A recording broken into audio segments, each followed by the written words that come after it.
Welcome, everybody. Could you please join me for a Pledge of Allegiance?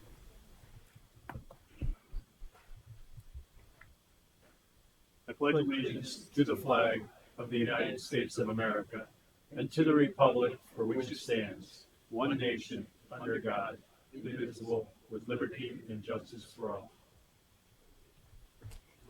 Thank you. Roll call, please. Councilmember Abernathy. Present. Bush. Here. Dauphin. Here. Levesque. Here. Matola. Here. O'Connell. Here. Rogers. Absent. Skolnick. Here. Tedford. Here. Andrew. Tedford. Jim. Here. Wendis. Here. Winkler. Here. Your Honor, you have a quorum. Thank you. For Citizens Forum tonight, we will be sitting at the desk. The microphone for the podium is broken. So if there's anybody for Citizens Forum, please come up. Name and address.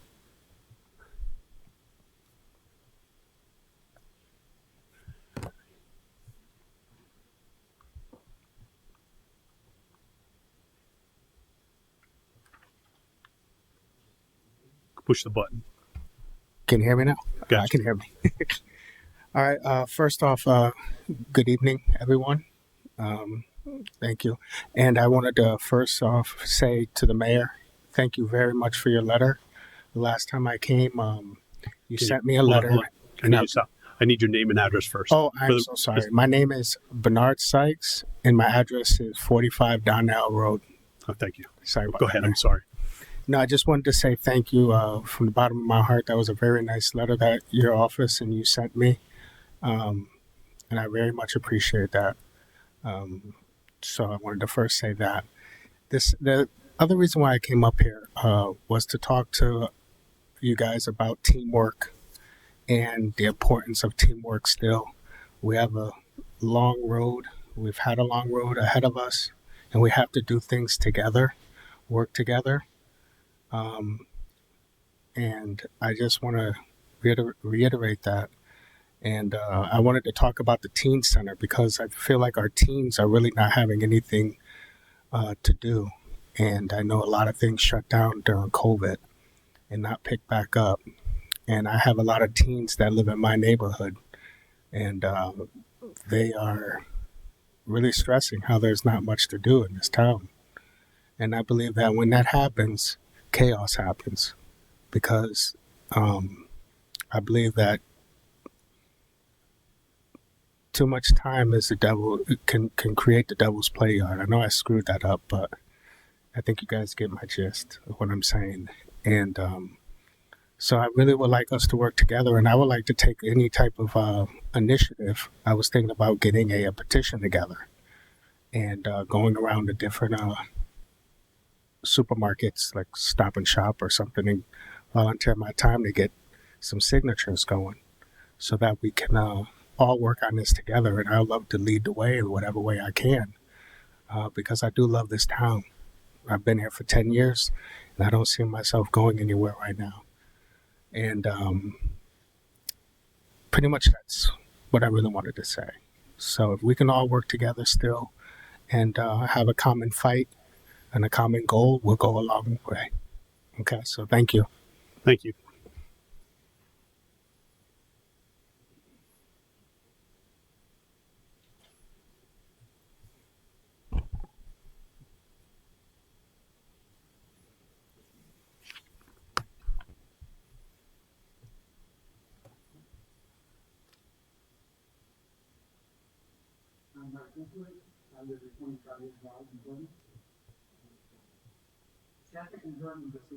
Check your microphone, Mike. Is the light on? Okay. They're not hearing you, so maybe pull a little closer. It's pretty close as it is, but can you hear that? Oh. What? Okay. Now it's on. I'm Mike Winkler. I live at 20 Cottier Drive in Vernon. Traffic in Vernon has been getting worse over the last 15 years.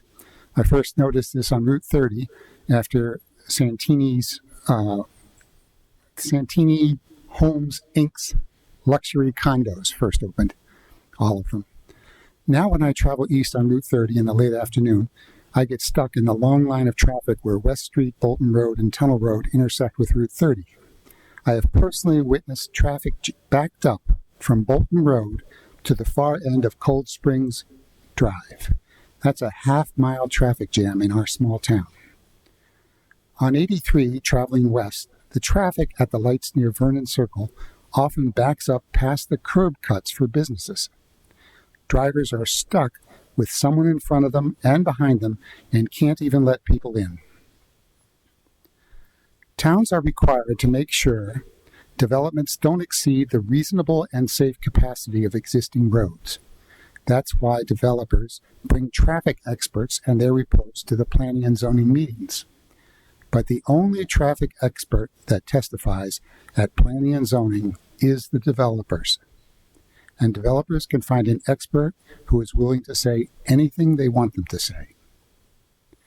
I was on Vernon's Board of Appeals, and I know the people on wetlands and planning and zoning are intelligent and knowledgeable, but not expert.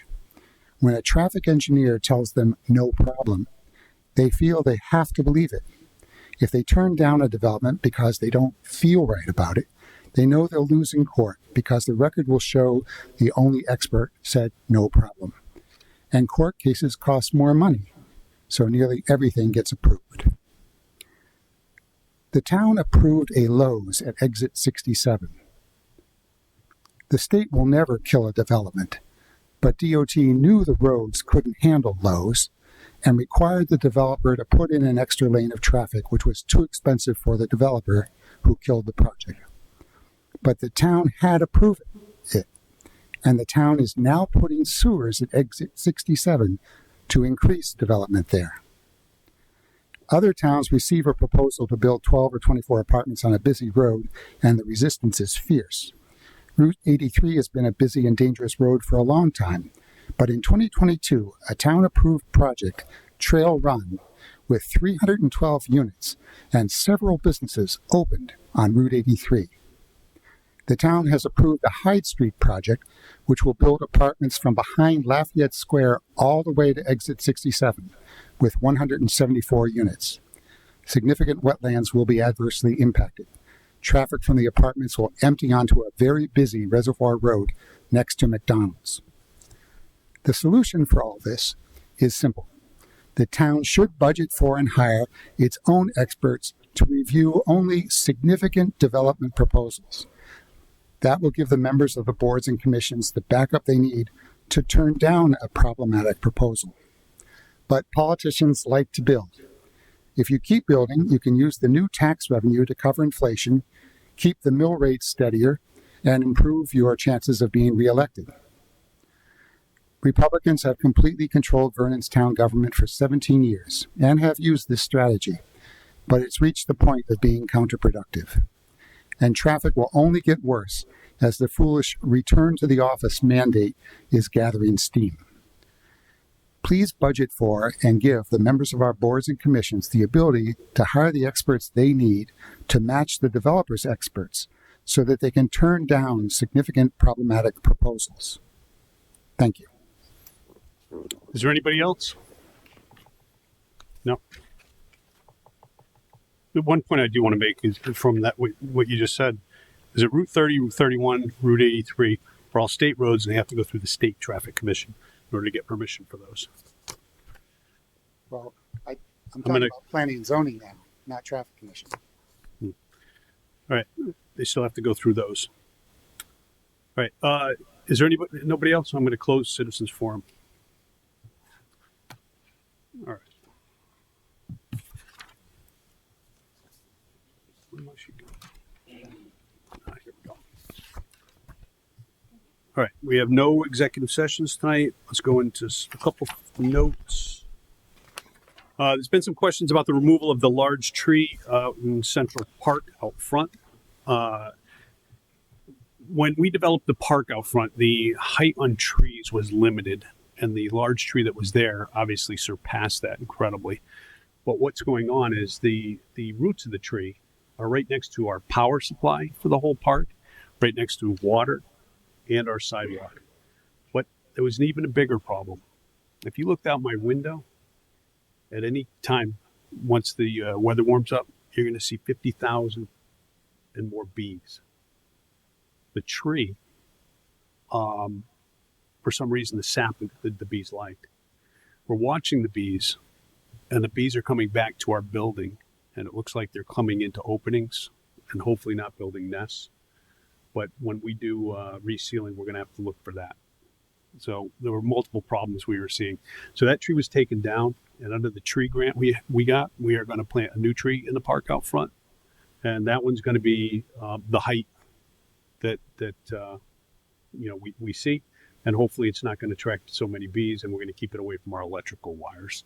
So just to give a heads up, I know we've had questions on that. I want to make sure I answered them for the town council as well. Number 2, Pura hearing on March 17th, 2025, 5:30 p.m. here in our town council chambers.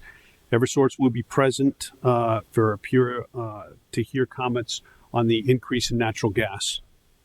The increase that they're asking for ranges from like 29% to 49%, depending on what they're trying to increase. We're going to be putting some information out this week that'll outline that. And if you don't have natural gas, the town does. The town heats all its buildings, and it looks like it's going to be about a $200,000 increase if they get their full Pura agreement on that. We're already taking a hit on the electricity, and now it looks like they're trying to give us a big hit on the natural gas as well. So your voice can be heard if you want to come here on March 17th at 5:30 p.m. Come and express your opinions on that. Terry, Councilwoman Rogers asked for an update on the ECHN bankruptcy. There's not much that I can give, but I will say this. The hospital and the properties, all ECHN properties in Connecticut are in bankruptcy. In fact, everywhere except Southern California for Prospect is part of the bankruptcy proceeding, and they are moving to sell all properties. The state is working on passing a law that basically the certificate that they need goes within 60 days instead of that massive amount of time they spent on the last one, which is what killed the last deal. The town taxes that are owed will be is a priority through the bankruptcy. So it looks like we will be getting our money back on that. And I've been trying to work with the other towns to see what we can do on our side. But a lot of it, we're working through the state for them to keep an eye on things as well. They have a little more power than we do. So if it comes to it and we need petitions, we need things done, we'll be reaching out to the public. But at this time, we're at the mercy of the bankruptcy court in Texas. So pretty much that's what we have on that. Don't forget to mark your calendars for the budget meeting dates. Be sure to arrive before 7 p.m. start time so we can get started promptly at 7. The colored pages will be inside the front cover of your budget books when you pick them up. All right.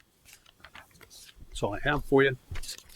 Let's move on to consent. Brian? Mr. Mayor, motion to move the consent agenda as written. Seconded by Laura. Are we pulling any of the 3? Phyllis? 3, please. Which one? 3. Number 3? Mm-hmm. Okay. Any others? Okay. So beyond number so for 1 and 2, all those in favor for consent 1 and 2? Unanimous? All right. Let's move on to number 3.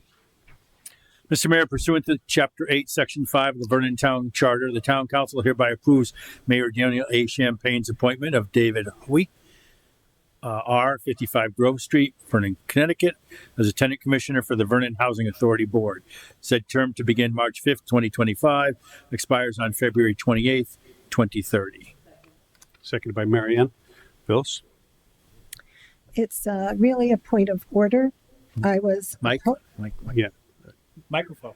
Is it on? It's on. Okay. Yeah. Okay. I was approached by residents. This is the second time the council has voted on a member. And according to what we understand on on state statute, chapter 128, section 8-41. The council doesn't do this unless the tenants don't elect someone, unless no one else went through. So I have no problem with David Howie. He's a great guy, and the residents elected him, but it does not seem like it's in our power or to do this. Well, this is the way we've been instructed to do it by our town attorney. And we went through a process before where the tenant commissioner was actually voted down by this board, and we went Okay. through that process with the town attorney, who said this is proper. So this tenant was elected by the tenants to represent them, and now when it comes to the town council, who oversees this board, it's one of our boards, and we vote to add these members onto the board. Well, I can't argue with the town attorney, but I'm looking at the statute, and there's nothing in there that seems to indicate we vote on it. But it's one of our boards. So, Lori, Okay, so I'm confused. So I have a question for you. So if our town council, our purpose is to elect people to the board, then why do they have the tenant commissions or the tenants vote for somebody for their commission? Is it like a dual title? Or? it is. It is. So- They vote, they put the person up, and then the town council goes ahead and votes for that person. But the town council has the final say. Thank you. Anybody else? All right. All those in favor? Unanimous. All right, Brian, new business number 1. Mr. Mayor, the Vernon Town Council hereby authorizes the partial waiver of permit fees for the Franklin Park West, $894.60, Franklin Park East, $943.30, and Windermere Court, $698.36 for signs and lighting projects as presented.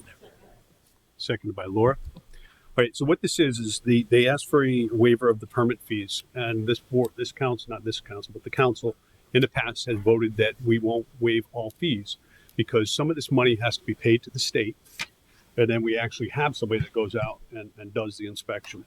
So what we do is we go through our building official who tells us exactly how much time and money it's going to cost to do the quick inspection and how much we have to give to the state, and then they come back with a number of what will be waived and what's not going to be waived. And that's how we've been doing it for several years now. And we also require that they come to us before they ask for the waiver. Okay? Lori. Is this through you? Is this like a subsidy type program or something with the? It's for conferences? nonprofits that are basically asking for a waiver. Nonprofits. Okay. Anybody else? All those in favor? Oh, hold on. That was a late hand. Sorry. Nobody from Mr. Marco's not here tonight? Nobody from the housing authorities here? They have a temporary Yeah. Just person. sign the letter, Mr. Yeah. Marco. Yep. Still nobody. Nobody's Okay. here. So I have some questions on the building, on the fees, right? Building permit. If you go down the fee structure that's in our information on the thing. Which one do you want to start Just the first. I just want to go through each section. I want to find out who pays or who charges. Franklin Park East sign, total cost $54,060. Building permit fee for the sign, is that from us or from the state? You know what I mean? Which one are you talking about? I'm sorry. Right here. So when you come down to the first one, who's charging the building permit fee fine for the sign? Us or the state? The building permit fee Yeah. for the sign. That's from us, right? Our building department fee per thousand. But yeah, so it's the sign we're talking about. Yeah, but I'm just wondering, like software fee for the sign, what's that from? Well, if you go down to the next page. Yeah. It says Franklin Park East we would eliminate it being only 5 hours from beginning to end of staff time, equaling $300 Yep. plus the $14.30 state ed fee, the 25 zoning fee, the 24 software fee, and the $580 fire marshal fee that we cannot waive, Yeah. which would allow us to waive $770 of the $1,713.30, leaving $943.30 owed. Okay. Yep. But still, we're charging the building permit fee is the price per thousand, right? Mhm. The software fee is from whom? That is because they did it on, I believe it's because they do it online and we pay a fee for every single one of those. Okay. Zoning compliance fee, I assume, is ours.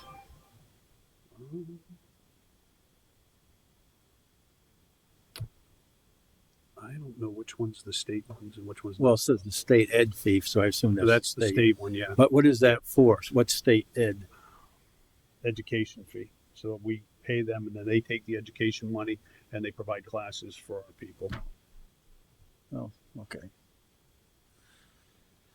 All right, then software fee for lighting. Because like there's 2 state ed fees, I guess it makes a difference. I don't know. I don't know. I just was looking to break down and wondering, like, what we paid to the state of that. What we pay the state of that? Yeah, of even if it Well, I wasn't. know it's the 1430. Yeah. The staff times the 300, state ed fee, the 1430, the zoning fee. I couldn't tell you. So- I'll have to get back to you on that. Well, so I guess my whole point in this was, if we're going to waive fees on our end, can't the state waive fees on their No. end? Come on. It's always a comedy class, yes. No, it's a comedy class because you're asking for the state. You know, in order to do something like that, I don't see it happening. So basically, we waived the, a pretty good chunk of it. Yes, And- we should. I'm not saying we shouldn't. I'm just like we Yeah, bleed more states- than other people. Yes. State's not going to waive it. Thank you, Mr. Mayor. I wish they would. But some of that's, providing training for us. So we're actually paying into the training slot. So, anything else? No, thank you. All right. Anybody else? All right. All those in favor? All right. Unanimous. Thank you. All right. Brian, new business number 2. Mr. Mayor, the Town Council hereby approves the disposal of fixed assets for the Rockville Public Library, the Department of Public Works, and the Vernon Public Schools as disclosed on the fixed asset disposal request forms. Jim, seconded by Jim. Any questions on that? All right, all those in favor? Unanimous. All right, on your desk, you're going to see we're asking for a new or an additional item. The governor just voted on this yesterday, and we can go through the whole process. We got to vote on adding this additional agenda item. Make a motion. Mr. Mayor, motion to add the additional agenda item as left on the table. Seconded by Mary Ann. All those in favor?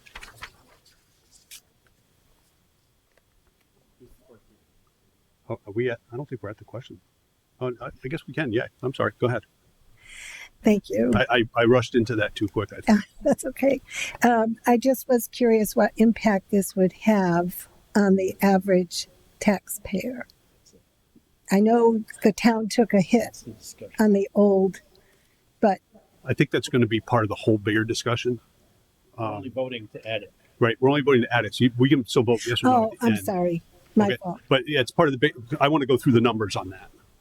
Okay. All right. Thank you. All right. Anybody else? All right. All those in favor? I'm sorry. Unanimous. Okay. Let me go through it a little bit, and then we can. Want me to read the motion? Oh yeah. I'm sorry. Do the motion. Mr. Mayor, the Vernon Town Council does hereby direct the Town of Vernon assessor to apply the modified schedule of depreciation for the valuation of motor vehicles as referenced in Section 2 of Public Act 25-XX HB-7067. Such schedule shall be applied for the assessment year commencing on or after October 1st, 2024. Thereby, the assessor shall adjust and republish the grand list not later than April 15th, 2025. Seconded by Marianne. All right, let me see if I can get through this a little bit. So last year, actually, it may have been the year before, the state of Connecticut passed a law that we're going to tax vehicles different. We're going to do it on the MSRP. And there's a valuation schedule, as you can say. And what they did is originally they said up to 1 year they're going to do 85%, which is of the MSRP, which was a big hit on towns. So the towns started doing numbers and realized that this is going to be a major hit. So all over the state of Connecticut, they started calling their lawmakers saying, hey, whoa, wait a second, you guys are jumping way too deep into this. So they came back a week ago Monday, and essentially instead of it starting at 85%, they're going to start it at 90%. So what that does is on the cars, instead of you getting the larger break, it's going to be a smaller break the first year. So the first year, it's going to be about between 1 and 2% of a discount on the car taxes for the average homeowner if we pass this tonight. So the difference in monies. Did you give me that other form? I think you guys took it and kept it. But either way, if we did not do this tonight, the hit that we would take on the town side, and this is for our houses and businesses, would be $734,666. Was it? That's the. I'm sorry. What was the total? Because the 1 and 2% we didn't add in here, did we? This is the value listing at the grants. And then this is for the No, I understand, but they're still getting a 1 to 2% break, so we didn't have that into that amount, which is fine. Basically, so we were starting with a hit before we even did our budget. We were at a loss, and it was over $734,666. So they made this modification last week to drop that return with what they did is they said, in order to get that, you have to go to your town council and they have to vote, which I have no idea why they did that. So I know Ellington did it last night and the governor voted for it. So they did that pretty quick. And you're going to see all the towns around us, especially with the numbers coming out for the budgets. So what this does is it reduces it, instead of the tax break on cars being over 734,666, they're still going to get the 1 to 2%. But this returns the scheduled starting spot on the schedule to a more reasonable rate, which we get hit. So we're going to recover the $734,666. Now that $734,666 is divided amongst 25,556 cars across town. If not, the $734,666 gets distributed amongst houses and businesses, which is a much lower number, which is a much bigger hit. So they're giving us this reprieve for a year, but what that does is, that's the starting the schedule. Then every year you own your car. So if you own a 20-year-old car, I mean, that is going to be the numbers drop considerably. The symbol down here is greater than or equal to $500. Okay, is what you'd pay. 15 to 19 years, it's this. If we vote tonight, it'll be 20%. So 20% of the MSRP. So, those that are don't have as much money and have the older cars, they do have a bigger savings over this. But by doing this, like I said, we're not taking that huge hit the first year. As it goes on, we'll take a little bit of a hit every single year, but we get a little bit of a reprieve the first year. So let's go through. I think my explaining is a little rough, but I'll try and answer all your questions. Lori. So what I'm understanding is they've increased the rate, but we're going to start low and then they're going to increase it as time goes on to reach the older your car, mm-hmm. the less it is. So if you buy a brand new car, you go back to the top. Okay. Okay. But If I buy a lower they're saying that the older this is the way they've changed it. They said is better for the actual car owner. Okay. Okay. Now, is this, I'm from Massachusetts, so is this the state tax, or we're talking about the, like when you go to register your car, you pay that tax? Is this No. amount? Okay. No, this is the town on property. Some states don't have a property tax. And, you know, I know at one point they wanted to just get rid of the property tax. Mm-hmm. But if they got rid of our property tax, it would cost us $6,787,000. Or I'm sorry, if they got rid of it, it would be $7,521,880 that we'd have to transfer to the houses. Okay. So this is the bill that I get every year and say your tax. Or Right. I used to call it excise tax in Mass, but it's called It's a property the tax. on your property car. tax here in Canada. Okay. Yep. Thank you. Phyllis. Thank you to you. So if I understand correctly, You know, if- I'm sorry. I'm just going to. The closer you are to the mic, Sorry. that ringing in my ears tonight is really loud. so you I have want a me tough time far hearing. away from the mic. What's that? No, get closer. Oh, okay. Okay. There you go. If we don't pass this, you're saying homeowners and businesses would pay it in property tax. So that's what's been happening for 2 years. So if we don't pass this tonight, our budget starts 700 on the cars, not on the car side, on the property tax side, will be $734,666 in the hole. Right. But this is it's been that situation for 2 years, if I understood you correctly. No, this is the hit this year. And as every year goes by, the older your car is, the value drops. I thought they had changed it prior.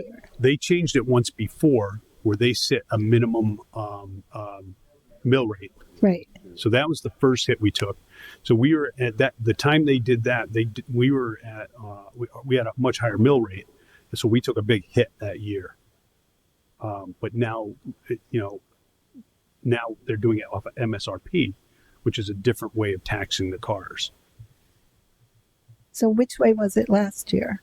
MSRP, not MSRP. It was the mill rate did it. The mill rate. Okay.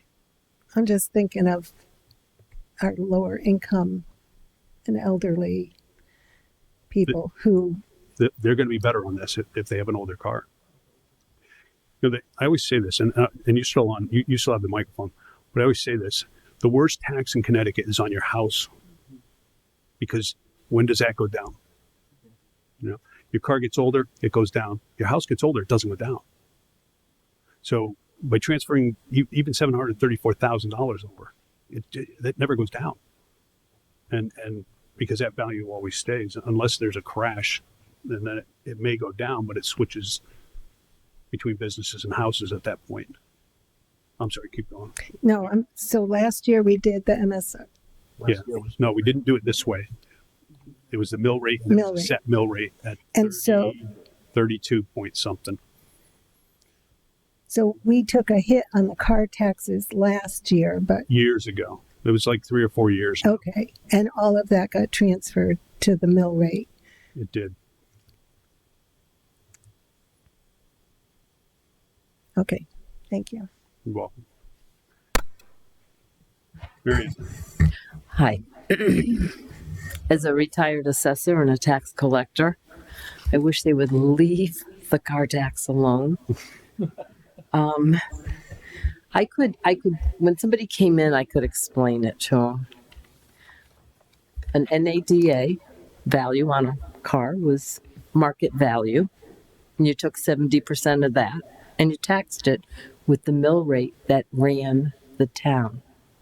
So yes, people were paying a different value on their car if they registered it in Hartford or Newington or whatever, but you paid for the services in your town. Then it was decided we're still going to use the NADA, which is 70% of fair market. And yes, the values of the cars went up significantly during COVID. They're still going up now. You're going to see another increase. but it was still fair market value. 70% taxed on. And then the mill rate. They decided, no, we're going to use one mill rate for the state of Connecticut. That's fine, but you just took money away from Vernon to run their town. There's no pilot program on this. There's nothing we're receiving that's going to recoup us on this loss. This here, a car can go down. If a car is 20 years old, it'll be assessed at $500. That means that tax bill's, I don't even know if it will make a tax bill because we don't tax anything unless it's over $5. So the town has to recover this loss. So the state, when we do something, we have to realize you're taking away from the town. So our real estate's going to go up. Residential, commercial. Our property, personal property for our businesses. So now they're going to pick up all that we're losing on the car tax. So some may say lower income, whatever. But reality is, if the commercial goes up, the rents go up. To me, leave it alone. Let's go back to the way it was, and the assessors didn't have a problem explaining it. Thank you. I think you said it almost better than I did. But it's the state passes these things, and we're stuck with the unfunded mandates. All right. Any other questions on this? Yeah. Brian, This apply to commercial too? Businesses? this applies to all vehicles. UPS, FedEx, Yeah, the ones registered in Vernon. or There are none. Connecticut. I think Wisconsin's a good plate you see once in a while, more than the Well, Connecticut ones. Yeah. but there's still businesses in Vernon who have business trucks. Right, there's business trucks in Vernon. Yep. But I think that also comes down to the fact that their business is going to be taxed more. The 700 and something thousand is switched over. So, Yeah, no. Remember New England Mechanical? What did they have? 150 vehicles when they were there? yep.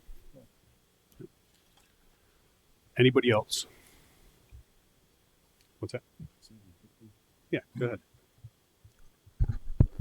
Through the mayor, I just want to thank our finance department, our assessor's office, for all the hard work that they did as this continually changed over the last week or so with the state legislature. So big shout out to our finance and our assessor's office. So thank you. All right, all those in favor? Unanimous. Thank you, guys.